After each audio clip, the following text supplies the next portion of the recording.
A church full of grace. The News Church. 할렐루야. 잘 지내셨죠? 마스크를 계속 바꿔가면서 쓰는데 좀 불편한 게 많네요. 언제 이것을 벗을지 모르겠어요. 빨리 벗기를 기도하시기를 축복합니다. 성경 본문의 말씀으로 나눌 은혜의 제목이 이미 다 찬양으로 계속 불렀으니까 알죠? 좁은 문, 좁은 문입니다. 왜 넓은 문 놔두고 좁은 문으로 가야 되나? 세상 가운데 우리가 살아가면서 보면 거두절미하고 누구나가 넓고 편한 것을 좋아할 겁니다. 아파트도 좁은 거 10평짜리가 아니라 그렇다고 10평 사는 게 문제가 되는 게 아니고 10평짜리 아파트보다 더 넓은 50평짜리, 100평짜리 이런 걸 원하지만 정작 그게 잘 안 될 때가 많죠. 근데 얻은 사람들이 있어요. 그렇게 100평짜리 아파트에 사는 사람들은요, 청소 못 해요. 50평만 돼도요, 매일 청소하면 1시간, 2시간씩 걸려요. 성격에 따라 다르겠지만. 자, 우리가 신약 성경을 통해서 주님께서 하신 일들, 그리고 앞으로 하실 일, 그리고 하시면서 보였던 그 길들, 많은 것들을 우리가 성경을 통해서 보고 배우는데, 그러다 보면 예수님께서는 결코 커다란 대로로 다니지 아니하시고 작고 좁은 그런 곳을 일부러 찾아다니셨다라는 거예요. 특히 다 갖추고 누리는 사람들을 찾는 것이 아니라 갖추지 못하고 불편함과 소외됨으로 또 억울함으로 세상 가운데서 뒤처져 있는 그런 사람들을 찾아다니면서 위로하시고 치료하시고 축복하신 분이 주님이라는 것을 알 수가 있습니다. 여기서 좁은 길이라고 하는 것은 우리가 흔히 말하는 이 뒷골목에 있는 이런 골목을 이야기하는 것이 아니라 다들 아시겠지만 평탄한 인생이 아닌 고난의 인생, 고난한 인생, 그 인생을 말하는 것을 누구나 다 알 것입니다. 이스라엘 성지 순례를 가서 보면요, 베들레헴에 가면 우리가 딱 가서 볼 수 있는 곳이 있어요.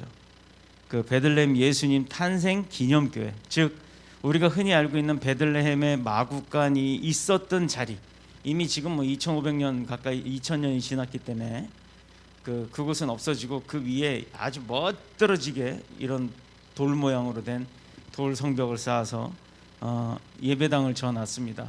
그게 바로 어디냐면 베들레헴 예수님 탄생 기념 축 성탄 기념 교회라고 하는데, 거기에 가면 좁은 문을 볼 수가 있어요. 자, 지금 보시면 저기 외국인 하나가 머리를 숙이고 들어오죠. 그런데 우리가 잘 보면요, 여기에 보면 이 문에 원래 모양이 있어요.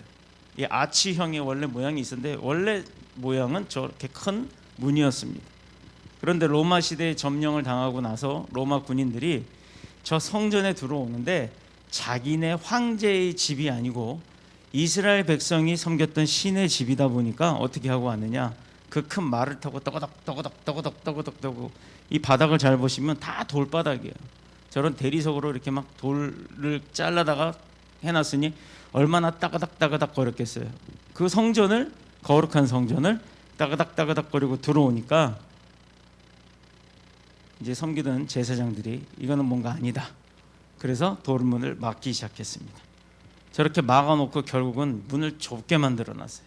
그랬더니 1년에 우리나라 인구에 맞먹는 사람들이 성지순례를 전 세계에서 저 이스라엘로 오는데, 저기를 다 통과할 때 저렇게 다 머리를 본의 아니게 머리를 숙이고 겸손한 모습으로 들어가게 되더라 이 말입니다. 자, 그런데 이것은 인위적으로 인간들이 만든 좁은 문이죠. 그런데 주님은 저렇게 인간들이 만들었던 형식적인 좁은 문이 아니라 본인 주님의 인생의 삶에 있어서 그 삶 자체를 고난의 길, 순환의 길, 그리고 그 좁은 문에 좁은 길로 갈 수 있는 그 길을 스스로 선택하셨다는 것입니다. 오늘은 그 좁은 문에 대해서 좀 알아보고자 하는데, 여러분, 좁은 길 하면 예수님이 떠오르지만 오늘 성경 내용의 그 구절의 핵심 단어인 좁은 문은 우리가 누가 생각이 나죠? 세상적으로 비춰보면 책 좋아하시는 분들은 금방 답이 나올 텐데, 앙드레 지드 좁은 문 생각나죠? 자, 그거 다 읽어보셔서 알니까 간략하게 얘기를 해볼게요. 거기에 주인공은 제롬이라고 하는 사람입니다. 이 제롬은 휴가를 시골 그 삼촌집에 가서 보내게 됐는데 그 삼촌의 딸인 알리사를 알게 되었고 사랑하게 됐어요. 그래서 두 사람은 그 동네 교회에서 좁은 문으로 들어가기 힘쓰라는 그 교회 담임 목사님 설교에 아주 깊은 감동을 받게 됩니다. 숙모님께서 젊은 남자와 눈이 맞아 두 딸을 버리고 가출을 해요.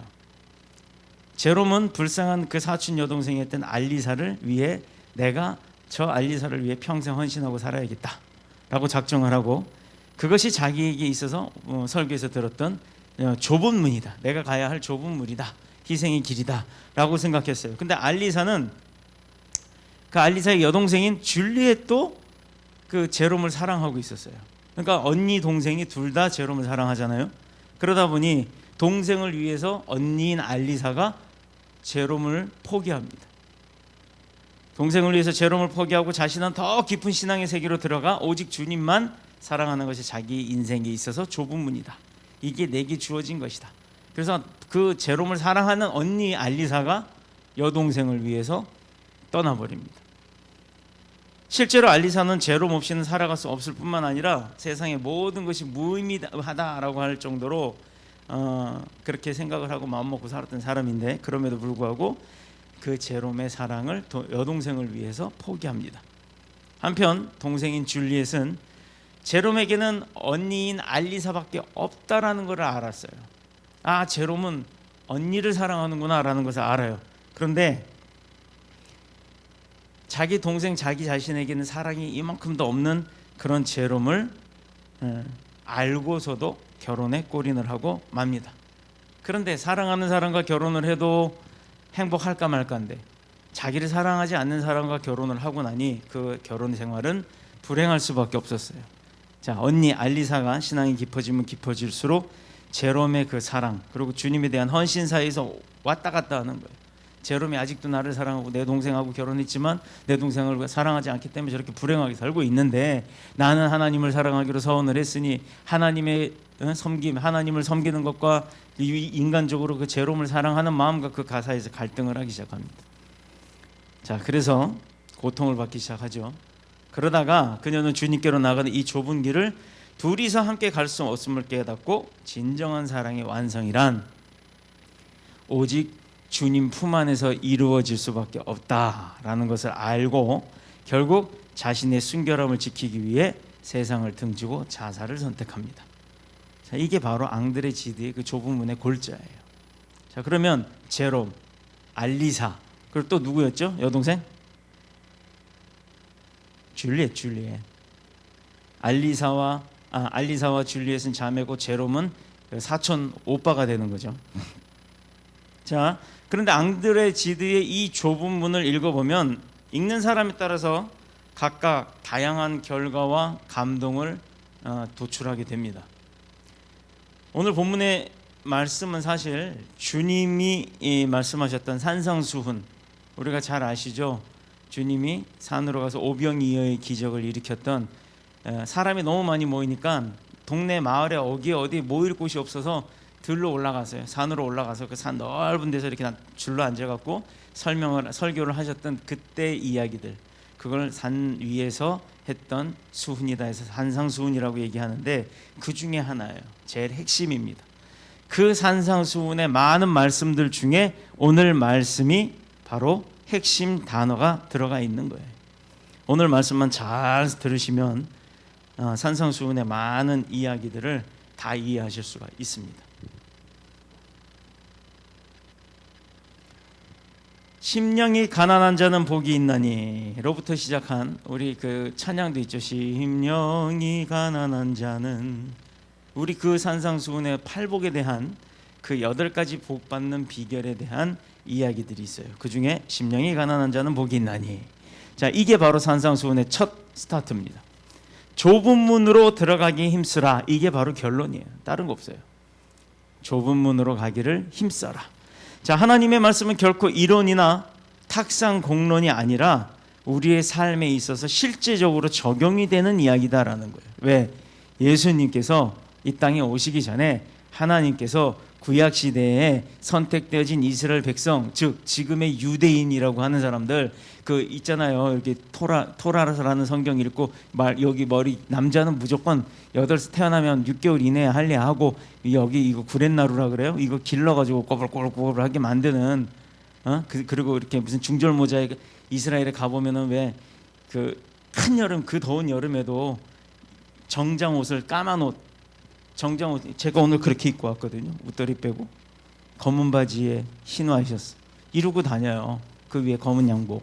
자, 유대인들이 그렇게 하고 삽니다. 율법대로 살기 때문에. 그리고 그들은 금요일 날 안식일이 시작되기 때문에 토요일 날이 그들의 안식일이잖아요. 그래서 금요일 날 저녁부터 5시쯤 4시쯤 되면 그 자원봉사자라고 할까요? 어떻게 보면 무슨 청년 회장쯤 되는 사람들이 호루라기를 들고 시장통에 가서 삑삑 붑니다. 그게 뭐냐면 물론 자율적으로 하는 거예요. 그런데 그 삑삑 부는 거에 그 사람들의 마음엔 어떤 두려움이 있냐? 야, 곧 안식일이 시작됐는데 내가 지금 장사 정리 안 하면 안 되지 라고 하니까 4시밖에 안 됐는데도 막 가게를 접기 시작해요. 과일 가게는 떨이합니다 하고 막 팝니다. 이게 이스라엘 사람들이에요. 유대인들의 삶이 그렇습니다. 구약의 하나님이 말씀으로 뭘 얘기하세요? 어떻게 하면 너에게 축복 줄 거고 어떻게 하면 너에게 저주를 줄 거다. 그게 두렵죠. 그러니까 두려움의 하나님이라고 하는 우리를 선택하신 하나님께서 유대인 우리를 선택해서 하나님의 말씀대로 우리는 율법적으로 살아야 된다라고 한 게 지금 유대인들이에요. 그런데 신약시대 예수님이 이 땅에 오셔서 그 율법은 깨버리시고 새로운 언약을 세우십니다. 십자가에 달려 돌아가실 때까지 우리의 모든 죄를 용서하셨고 그동안에 그 율법대로 잘 지키고 출애굽을 한 이스라엘 백성들 이후에 이방인들까지도 선택하신 예수님께서 오셔서 하나님의 뜻이 그게 아니고 이제 이렇게 바꾼 거야. 그러니까 너희들도 이렇게 믿고 이렇게 따라라. 어떻게 나를 보고 어떤 길로 좁은 길로 가는 걸 보고 따라라. 그렇게 살아라 라고 말로 해서 안 되니까 와서 보여주셨단 말이에요. 근데 말도 안 되는 일들이 벌어졌잖아요. 눈먼 자가 눈 뜨고 앉은 뱅이 일어나고 죽은 자 살리고 한두 번도 아니고 여러 번을. 그죠? 근데 그런 모습들을 보고 나서 사람들이 우와 하고 믿어야 되는데 설마도 있고 에이 쇼다도 있고 그걸 보면서도 안 믿는 사람도 있고 애시당초에 듣지도 않는 사람들이 있고. 자, 그게 어디서 일어났다? 이스라엘에서 일어났습니다. 베들레헴이라는 곳에 예수님이 태어났고 아까 그 자리 교회 문 봤잖아요. 그 자리에서 태어났음에도 불구하고 그 나라에 태어난 이스라엘 백성들인 유대인들이 예수 그리스도는 나사렛 시골 동네의 목수 요셉의 아들이라고만 인정을 하고 지금도 이스라엘에 가서 You know Jesus 이렇게 물어보면요 I don't know가 대부분이에요. 대부분 80% 이상이 예수? 그 목수 저기 나사렛 사람 이걸로 끝나요. 아직도 유대인들은 예수님을 인정하지 않습니다. 아직도 메시아가 오지 않았어요. 구세주가 오지 않았어요. 구약 시대에 말씀하셨던 하나님의 구세주는 예수가 아니고 그는 사람이기 때문에 구세주가 아니다. 구세주는 아직 오실 때가 아니고 오실 것이다 라고 믿고 있기 때문에 그들은 아직도 그 율법대로 살아가는 거예요. 답답하죠. 깝깝하죠. 그 율법대로 살아가는 사람들이 보면 잘 사는 것 같아요. 그 유대인들이 전 세계에 퍼져갖고 살면서 세상의 돈은 다 거머쥐고 있어요. 세상의 권력은 다 거머쥐고 있어요. 보이지 않는 세력들을 힘을 갖고 사는 사람들이 유대인들이에요. 이스라엘 땅에 경상북도에 반 쪼가리밖에 안 되는 이스라엘 땅 그 조그만 땅에 우리나라의 몇십 배 몇백 배 되는 그 옆에 많은 나라의 강대국들이 있음에도 그 강대국들이 그 이스라엘을 치지를 못해요. 왜? 이스라엘이 옥토잖아요. 기름나죠. 그 바로 옆에 있던 나라가 어느 나라? 우리가 갔던 요르단이요 항구가 없잖아요. 바다가 없잖아요. 그래서 홍해바다 그 옆에 한 귀퉁이를 이스라엘로부터 불화를 받으면서 자기네 나라 땅을 일부를 반대쪽으로 줬어요. 그래서 이스라엘 땅으로 들어가고 이스라엘 땅 일부를 요르단이 가져와서 바다 항구 하나 딱 만들어내려고 그랬는데 문제는 요르단이 이스라엘로 준 그 땅에서 기름이 나와요. 중동 국가에서 산유국들 중에 중동 나라에서 유일하게 기름 안 나오는 나라가 요르단입니다. 그 기름 나오는 땅을 갖다가 이스라엘 줘버렸어요. 몰라서 바다 항구 하나 얻으려고. 그들은 그 바다로 인해서 모든 걸 수출하고 수입하는 그것만 생각했다가 정작 하나님이 주셨던 더 큰 축복의 땅은 그냥 이스라엘로 넘어간 거예요. 요르단 이스라엘로 넘어가 버린 거예요. 바로 이겁니다. 하나님의 말씀은 결코 이론이나 탁상 공론에 끝나는 게 아니라 실질적으로 우리 삶에 적용이 되고 있어요. 그런데 우리가 그거를 깨닫지 못해요. 왜? 적용을 하려고 안 하기 때문에. 왜? 겁나잖아요. 일단 좁은 문으로 가야 된다. 고난의 문, 험난한 문, 쉽지 않은 문, 고생의 길, 이걸 가야 된다고 하는데 내가 굳이 그걸 안 가고도 되지 않는데 되지 않을까? 내가 굳이 그거 안 가도 분명히 충분하게 하나님의 은혜 받고 축복 받고 살면 되지 않느냐? 뭐하러 그걸 굳이 가려고 하나 하는 마음이 우리 마음 가운데 있어요. 그 마음 빨리 버리셔야 고난 받지 않습니다. 그 마음을 갖고 있어야 좁은 길 안 가고 대로로 가면 갈수록 더 큰 고난이 온다는 거예요. 성경의 말씀은 하나님의 자녀된 우리에게 이 세상을 지나면서 이렇게 살아라, 그렇게 가르치고 명령하시는 그 삶의 실제예요. 하나님이 말씀으로 했던 것 잘 믿었던 구약시대를 제껴놓고 신약시대 예수님이 오셔서 몸소 실천하고 보여주셨다는 거예요. 특히 이 산상수훈의 말씀은 매우 실제적이고 구체적입니다. 또 명확합니다.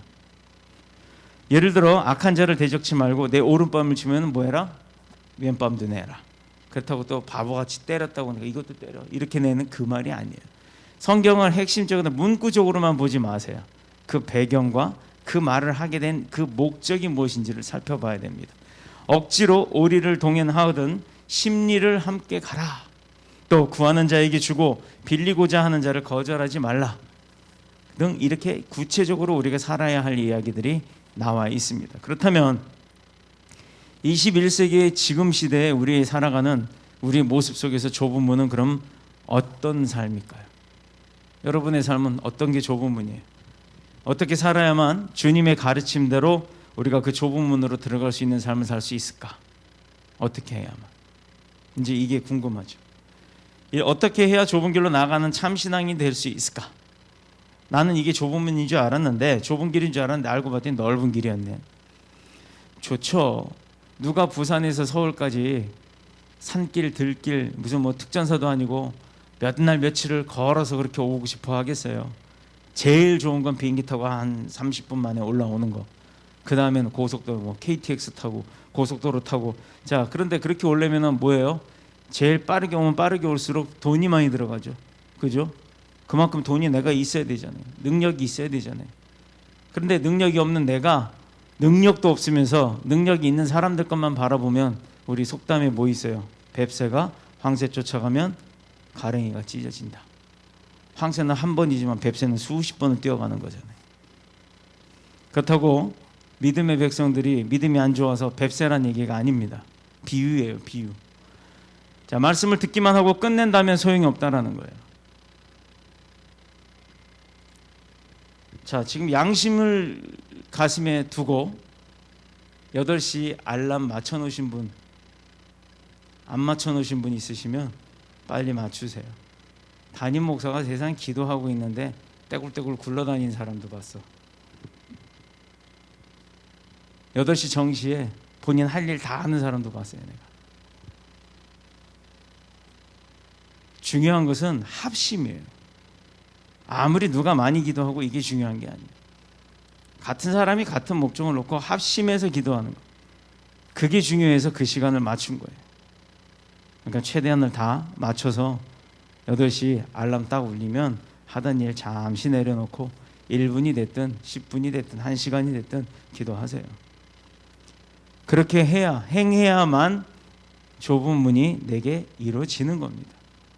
누가복음 13장 24절에 보면 좁은 문으로 들어가기를 힘쓰라. 내가 너희에게 이르노니 들어가기를 구하여도 못하는 자가 많으니라. 넓은 문은요, 갈 사람 많아요. 나 말고도 갈 사람 많아요. 그런데 그 넓은 문, 넓은 길의 끝이 어디냐를 보라는 얘기예요. 그냥 시험 삼아 한두 번 좁은 문으로 들어가는 것이 아니라 그 좁은 문으로 들어가도록 계속해서 힘쓰도록 노력하라 이 말이에요. 자, 한 가지 예로 우리 안 목사님 이스라엘 성지 순례 갔을 때 히스기야 터널을 가셨죠. 히스기야 터널 계단을 뺑글뺑글 철 계단을 돌고서 한 3, 40m쯤 내려갔나요? 50m쯤 내려갔나요? 그 다음에 물소리가 막 들리기 시작해요. 그 산, 바위산 뚫고 들어갔는데, 자, 그러고 나서 히스기야 터널이라는데 처음에 시작할 때 딱 들어가니까 어때요? 밝았어요? 깜깜했어요? 깜깜했죠. 후레쉬 이거 키지 않으면 아무것도 안 보이죠. 자, 바위 속이에요. 바위 산을 뚫어 놓은 거예요. 5km, 7km를 뚫어 놓은 거예요. 그 속을 들어갑니다. 들어가지 못하고 되돌아 나온 사람이 있죠. 자기는 뭐 밀실 공포증이 있니 겁이 많아고 울며 쫓아나온 사람들이 있어요. 그런데 거기를 바닥에 물이 흘러요. 그게 물을 공급하기 위해서 전쟁통에 포위당했으니까 그 성 안으로 물을 공급하기 위해서 뚫어 놓은 거예요. 그 끝이 실로암입니다. 자, 거기를 들어가요. 그런데 들어가고 나면 어떻게 해요? 계속 가야죠. 되돌아 나올 수가 없어요. 왜? 길이 하나밖에 없어요. 좁은 문이에요. 사람이 딱 한 사람 폭이에요. 키 큰 사람은 머리 숙여야 돼. 중간에는 허리까지 굽여야 될 정도로. 근데 바닥에 물이 허리까지 찼다가 발목까지 찼다가 막 들쑥날쑥해요. 물은 계속 흐릅니다. 근데 그곳에 앞도 안 보여요. 눈 감고 가는 거하고 똑같아요. 물소리밖에 안 들려요. 그 깜깜한 데를 더듬 거리면서 거길 갑니다. 왜 가야 되느냐? 목숨을 걸고 성 안에 피신했던 사람들이 물을 먹고 살기 위해서 그걸 뚫은 사람들도 있어요. 그곳을 통과하면서 우리가 느끼는 게 많죠. 성지순례 가면 아마 그게 필수 코스가 될 겁니다. 그곳을 통과하고 나오면 나중에 그 깜깜한 깃에 한참 30분 정도 그러고 나오다 보면 끝에 점 하나처럼 밝은 빛이 보이기 시작해요. 그럼 막 나도 모르게 그 빛을 보고 가게 됩니다. 우리가 인생의 암흑길에 빠져 있을 때 그 빛 하나가 그렇게 소중한 거예요. 그리고 그 빛을 끝내 딱 출구까지 나오고 나면 그 앞에 동그란 바위돌 몇 개가 있고 이렇게 호수같이 뭐라 그러지? 애들 수영장처럼 그렇게 좀 수로가 만들어져 있어요. 그럼 이제 별거 시시한 것 같지만 거기서 장님이 눈 떴던 실로암이에요. 그 물에 예수님이 거기서 장님들, 소경들 눈을 띄었던 그 거룩한 장소였다는 겁니다. 여러분, 좁은 문으로 한번 들어가면 그 끝이 나올 때까지 우리는 거길 통과해야만 결과가 나오는 거예요. 그래서 계속해서 좁은 문으로 들어갈 수 있도록 우리가 힘쓰라는 거예요. 왜냐하면 좁은 문의 여주인공 알리사가 추구한 대로 참된 구원과 행복은 좁은 문 그 너머에 있었기 때문이에요. 또 우리가 오늘 본문에서 만나는 좁은 문의 좁다라는 의미는 매우 제한적이다라는 의미를 갖는 거지 실제로 어떤 틀이 작다라는 것을 얘기하는 게 아니에요. 듣는 사람의 마음을 답답하게 만들 수도 있습니다. 왜 그러느냐? 우리가 들어가야 할 그 문이 너무 좁기 때문에 짐이 많으면 들어갈 수가 없어요. 자, 우리 저기 작은 문이 하나 있죠. 제가 저 문을 열고 통과를 하려고 그러는데 이 옆에다가 무슨 뭐 아이스크림 박스, 아이스 박스, 뭐 텐트 이런 거 들고 저기 들어가려고 해보세요. 통과할 수 있을까요? 옆으로 이렇게 해서 가기도 참 힘들어요. 근데 그걸 다 내려놓고 몸만 간다 그러면 되게 쉽게 들어갈 수가 있겠죠. 바로 그런 것을 의미하는 거예요. 우리가 들어가야 할 그 문이 너무 좁아서 많은 짐을 들고 가기는 어렵다는 겁니다.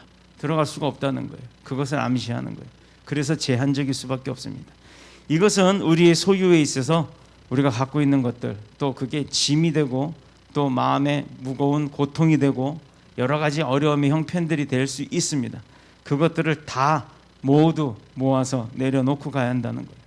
누구한테? 하나님 앞에. 주님이 대신 짊어지시겠다는 거예요. 지난 주간에 미국의 곳곳에서 일어난 폭동들을 좀 들었어요. 그 폭동에 가담한 사람들이 결국에는 어떻게 해요? 처음에는 의가 좋죠. 미국인 한 사람이 죽은 것 때문에 그런 건데, 흑인. 근데 결국은 그 결과는 뭐예요? 그건 빌미였어요.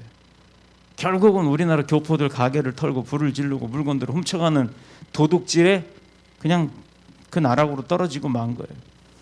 그 폭동이 가당한 사람들이 남의 가게나 공장에 들어가서 많은 물건을 훔쳐다가 자기 집에다 두기 시작합니다. 그들은 폭동을 구실로 더 많은 물건들을 훔쳐서 자기의 소유들을 늘리려고 한 거예요. 자, 그들이 일으킨 폭동의 구실이 뭐냐? 흑인이 경찰관 한 사람이 무릎팍으로 눌러서 죽었다? 그 사망에 이르게 되었다는 사실에 뭐 인종 탄압이다, 이걸로 시작이 된 거예요. 그 행위를 정당화했던 겁니다. 물론 그게 맞아요. 잘못된 거였죠. 인종 탄압한 건. 그러나 전 세계 주식이 폭락하고 금값이 천정부지로 상승하고 있는데 이 이유는 다 어디서 와요?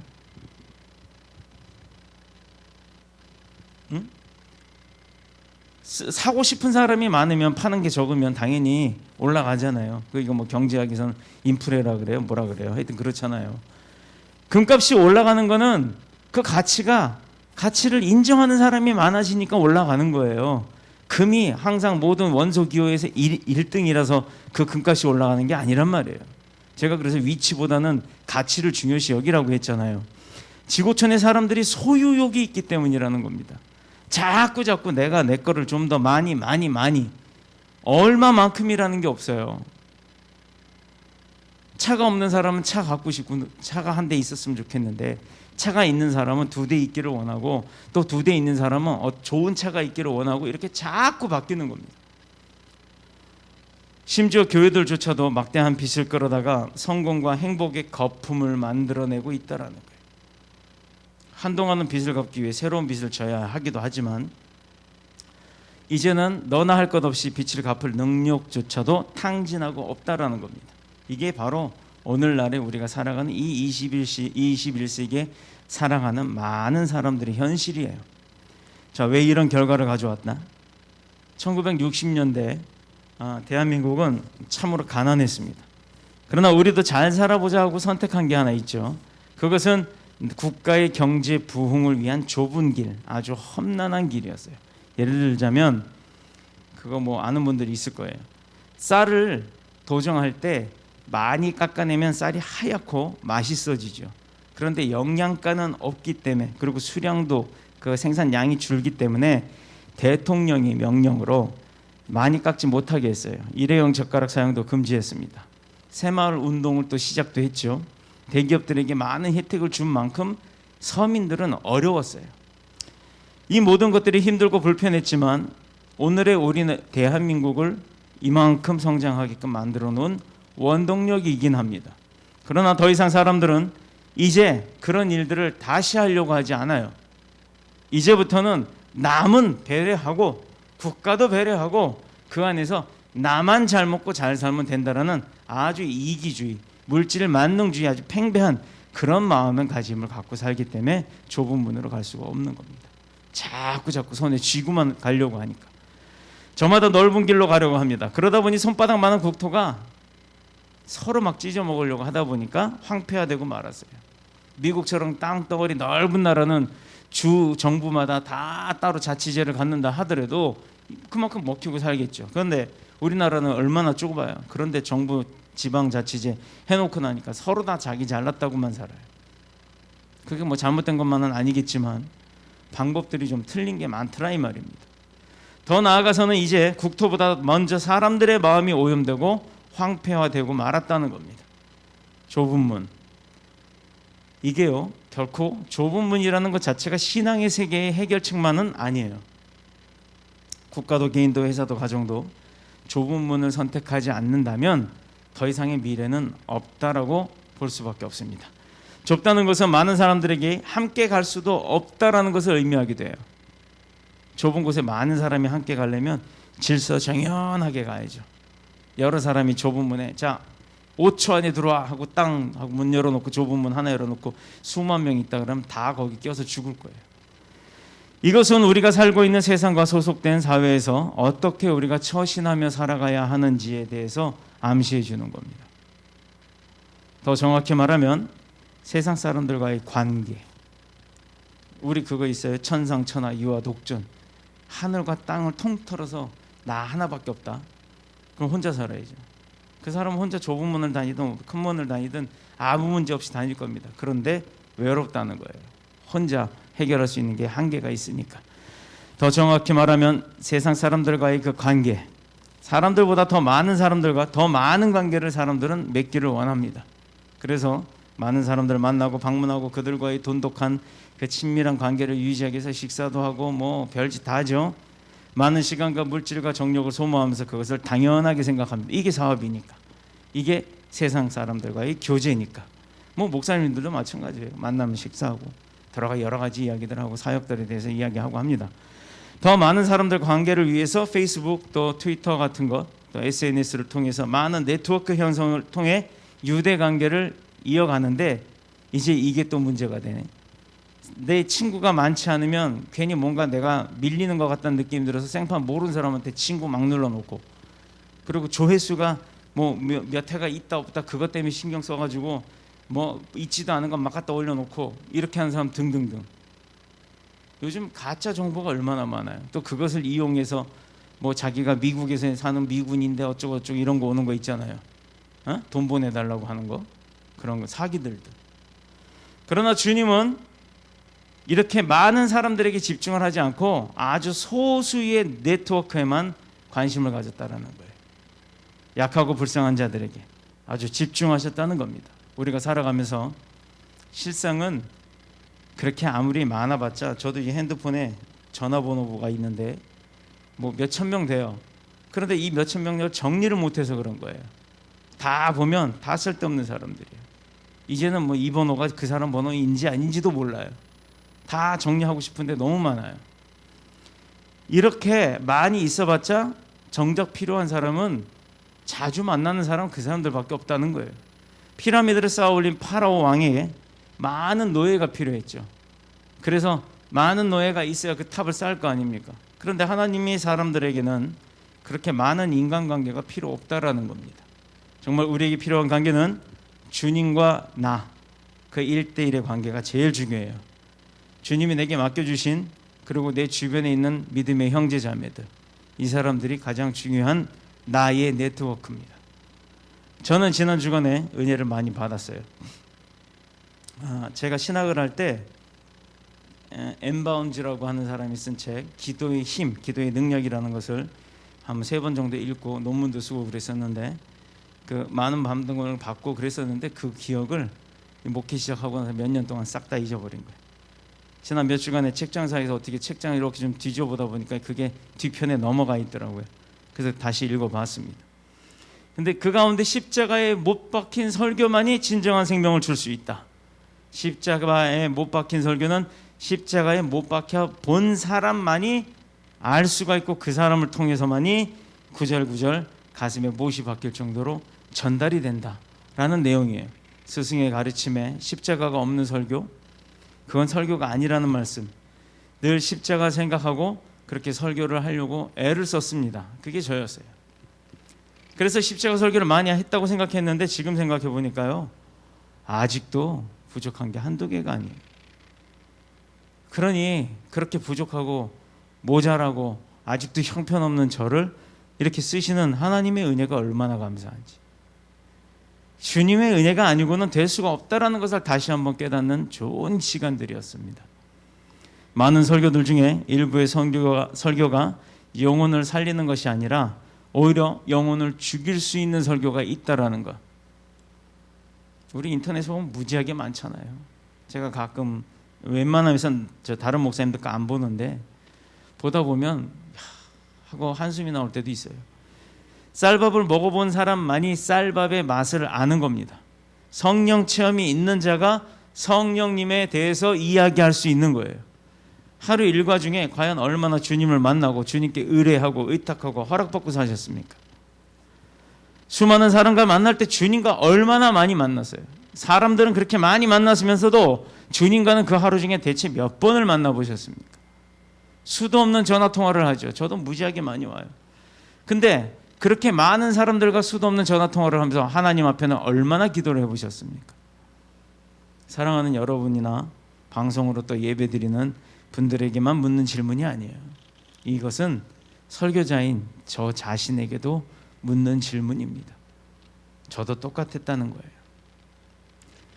우리에게 하루의 삶을 주신 주님의 은혜의 그 비중에 비하면 우리가 노력한다고, 주님을 찾는다고, 기도한다고 하지만 주님이 주신 은혜에 비하면 그것은 아무것도 아니라는 거예요. 우리의 노력은 진짜 아무것도 아니라는 겁니다. 주님 만나는 시간을 더 많이 사용해야만 한다는 것. 그래서 우리 기도 열심히 하자는 것. 이렇게 노력하는 것이 어렵죠.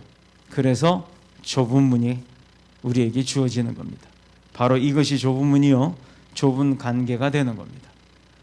또한 좁은 문과 길이 협착하다는 건 제한이 많다는 걸 의미하는데, 산상수훈 처음 부분에 보면 나로 말미암아 너희를 욕하고 박해하고 거짓으로 너희를 거슬러 모든 악한 말을 말할 때에는 너희에게 복이 있느니라. 자, 즉 내가 예수 그리스도를 믿고 주님의 일을 하는데 예수쟁이라고 손가락질 받으면 너 잘하고 있다라는 거예요. 이것이 뭐냐? 믿는 자가 선택한 좁은 문이에요. 내가 세상 사람들의 핍박과 조롱과 그리고 시기와 질투를 다 받는다 할지라도 그럼에도 불구하고 나는 주님만 바라보고 가겠습니다. 저거 친구들이 그래요. 중고등학교 대학교 때 친구들이 저를 보면, 아주 친한 친구들은 저한테는 그래요. 저 예수쟁이. 그리고 이제 대학 준비하고 있었을 때는 예비 목사. 그리고 이제는 뭐 아는 사람들은 다 목사라는 거 아니까 목사님 이렇게 입력을 해놨더라고요. 근데 아직까지도 중고등학교 때 친구들, 뭐 물론 지금은 연락 잘 안 하고 있습니다만 어디가 사는지도 모르겠고, 그 친구들이 그때도 그랬어요. 그때 뭐 이렇게 신실한 믿음이 있어서가 아니라 교회 놀러 가다시피 갔으니까, 주일만 되면 교회 간다고 하니까 저 예수쟁이. 저는 그때 그게 되게 막 성질이 났어요. 왜 놀려? 이렇게 막 싸움도 하고 그랬는데, 지금은요 누군가가 저 예수쟁이 그러면 할렐루야예요. 쟁이란 말이 뭐예요? 그 분야의 전문가를 우리 순수한 우리나라 말로 쟁이라 그래요. 저 드럼쟁이, 저 기타쟁이. 이게 뭐예요? 대장쟁이. 욕심쟁이는 욕심의 일인자라는 거지만 그런 거 말고 그 쟁이는 되게 순수하게 좋은 말이에요. 근데 비아냥거리는데 써서 그런 거죠.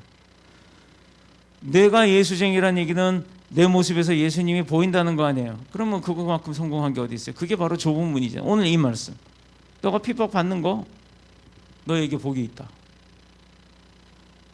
자, 이런 내용이나 가치에 있어서는 매우 심오하고 엄청난 문제들을 다루는 게 성경의 이야기입니다. 오늘 본문에서 중요시 여겨야 될 것 딱 한 가지, 바로 그럼에도 불구하고 주님도 그 좁은 문으로 가셨다. 그래서 우리는 제자고 백성이고 자녀이니까 당연히 그 좁은 문으로 가야 한다는 게 우리의 기정사실이에요. 그런데 자꾸 거기를 안 가고 벗어나려고 하니까, 주님 가신 길 십자가의 길입니다. 하나님 아버지께서 원하셨던 길이에요. 우리는 분명하게 두 가지 문과 두 가지 길을 우리에게 제시하는데, 잘 들어요. 멸망으로 인도하는 문, 생명으로 인도하는 문 두 개가 우리에게 있습니다. 그리고 멸망으로 인도하는 길, 생명으로 인도하는 길, 두 길도 우리에게 있어요. 그런데 그 끝을 봐야 돼요. 넓은 길, 좁은 길, 넓은 길의 끝이 어디냐? 멸망이에요. 좁은 길의 끝은요? 영생입니다. 여러분, 그거 답을 알고도 어디로 가실 거예요? 답 알고 인생사 짧은 인생 80년, 길어도 100년도 못 사는 인생, 뭐 100년 돼서 뭐 하면은 못 간다고 하거라, 못 갈 수 있으면 못 간다고 해보라 그래요. 누가 가수가 그런 재미있는 노래는 불렀지만 가사의 내용은 틀린 내용. 그런 바램을 노래를 한 거죠. 실질적으로 100살 돼서 저승사자가 데리러 왔대요. 하나님이 불러요. 근데 자기가 뭔데 못 간다 그래요. 그런다고 못 가요? 다 가지. 그때 가서 짧은 100년, 80년 신나게 큰 대로 또 큰 문 찾아서 살다가 그 뒤에 멸망의 길로 가시겠습니까? 영생의 길로 가야죠. 그는 육체에 계실 때 자기를 죽음에서 능히 구원하실 이에게 심한 통곡과 눈물과 간구와 소원을 올렸다. 히브리서 5장 7절. 그가 아들이시면서도 받으신 고난으로 순종함을 배워서 온전하게 되셨다. 자, 그런데 오늘날 우리 문제는요, 교회 안에서조차도 이 좁은 문을 싫어한다는 거예요. 목숨을 걸고 신앙을 사수한 충성된 증인들, 사대교회 보면 많이 있죠. 주님이 선택하신 길이 좁은 길이었다는 것, 좁은 문이었다는 것, 이거 잊지 마시길 축복합니다. 넓은 문만 문이 아니라 이어지는 길, 넓은 문으로 들어가면요, 그 넓은 문은 길 자체가 다 넓어요. 그런데 그 끝이 멸망이라는 거 잊지 마시길 바랍니다. 좁은 문, 계속 그 길은 좁은 길로 갈 수밖에 없어요. 그런데 그 끝은 영생입니다. 여러분, 답을 알고 움직일 때는 정답을 따라가는 거예요. 계속해서 29절 이하에 주님 따라가신 길이 얼마나 어려운가 말씀하셨죠. 이제 기회가 되면 제가 산상수훈 수요 예배가 진행될 때 산상수훈 그 설교를 따로 할 거예요. 준비는 다 해놨는데 기회가 안 오네요. 올해 제가 그 작년 연말에 기도원 들어가서 기도하면서 내년에 우리 교회 표를 주세요라고 했더니 하나님께서 이걸 주신 거예요. 이게 뭐예요? 하나님께 더 가까이. 그렇죠? 근데 여러분 하나님께 더 가까이 가셨나요? 올해 들어서 국가에서 하나님께 더 가까이 가게 만들던가요?